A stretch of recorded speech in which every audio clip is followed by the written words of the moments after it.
முதல்ல ஏப்ரல்ல அமெரிக்கா எல்லா நாடுகளுக்கும் வரி விதிச்சது. அப்ப நம்மளுக்கு ஒரு 25% வரி விதித்தாங்க. அதுக்கப்புறம் கொஞ்ச நாள் கழிச்சு இந்தியா ரஷ்யா கிட்ட இருந்து கச்சா எண்ணெய் இறக்குமதி பண்ணுது. அதை நிறுத்தணும். அதை நிறுத்தாததுக்காக பெனால்ட்டியாக இன்னொரு 25% வரி விதிக்கிறேன்னு சொன்னாங்க. அதுக்கப்புறம் நீண்ட நாள் கழிச்சு இப்ப சமீபத்துல நான் சந்தோஷமா இல்ல அப்படிங்கிறது மோடிக்கு தெரியும் அப்படின்னு ஒரு ஸ்டேட்மெண்ட் விட்டாரு ட்ரம்ப். அதுக்கப்புறமா ஓரிரு இடங்கள்ல இப்போ 500% வரி விதிக்கிறதுக்கு ஒரு மசோதா தாக்கல் செய்யறதுக்கு கையெழுத்திட்டதா செய்தி வந்திருக்கு. இது அமெரிக்கா சைட்ல இருந்து நடந்தது. இப்போ இந்தியா பக்கம் இது என்ன நடந்தது?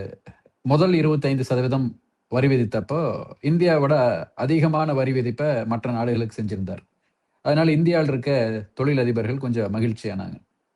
2வது 25% வரி விதிச்சப்ப அவங்களுக்கு வரியை குறைச்சிட்டாரு. நம்மளுக்கு 50% ஆயிருச்சு. நமக்கு மிகப்பெரிய பாதிப்புக்குள்ளாச்சு.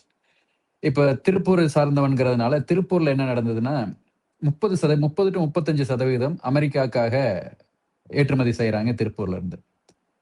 அப்போ அந்த ஏற்றுமதி பாதிப்புக்குள்ளாகும் போது அந்த 35% பாதிப்புக்குள்ளாகுது. இப்ப ஒரு 4 to 4.5 லட்சம் தொழிலாளர்கள் வேலை இழக்கக்கூடிய சூழலுக்கு போறாங்க. ஒரு அதர் 35% நிறுவனங்கள் மூடப்படும் நிலைக்கு போகுது.